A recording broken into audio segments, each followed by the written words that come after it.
My name is Jonathan Latham. My wife is Wendy. We have one daughter, Gloria. Our family serves in Monterrey, Mexico with Gospel Fellowship Association Missions. We're sent from Mount Calvary in Greenville, and we're involved in church planting. I teach at a seminary, and we have aviation that we use as well to take the resources around Mexico. My interest in missions and aviation goes back to before I was born. My parents were missionaries in the Congo. I was born in a mission hospital. So the first vehicle I ever rode in was a missionary airplane. The Lord used our family, both my family and my wife's family, to give us as young people an interest and a burden for missions. The Lord paired both my wife and me up with the same couple who were wanting to go to Equatorial Guinea.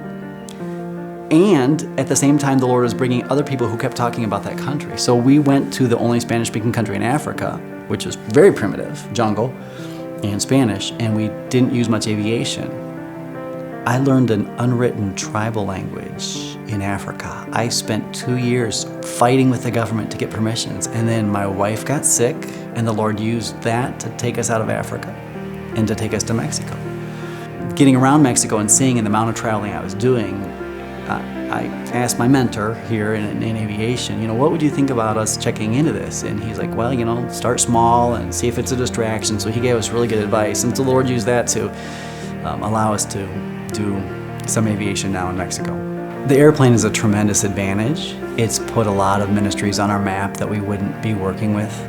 And so being able to travel 3 hours in the airplane versus 12 through the drug cartel areas, which some of those areas you can't really travel through at night anymore anyways, has allowed us to do a lot more ministry. We don't do anything differently, but we do a lot more.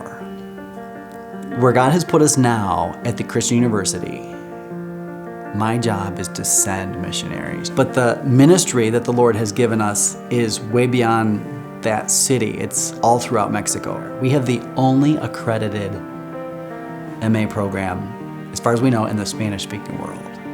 And so what we're doing in providing resources, in addition to sending the actual missionaries, is unique. It's glorious. It's something God has raised up.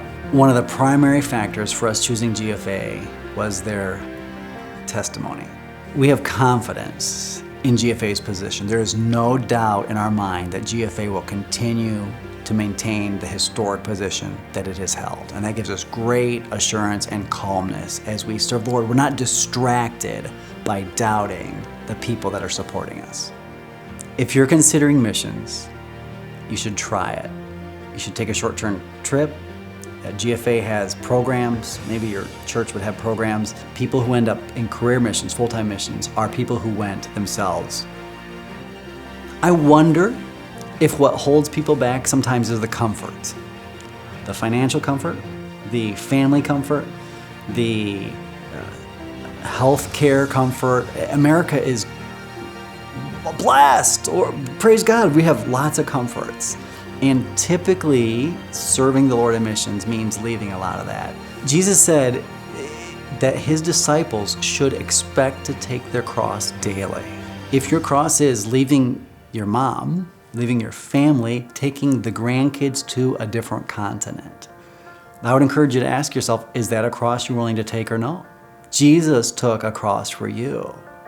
Are you willing to take the cross that he's giving you for him?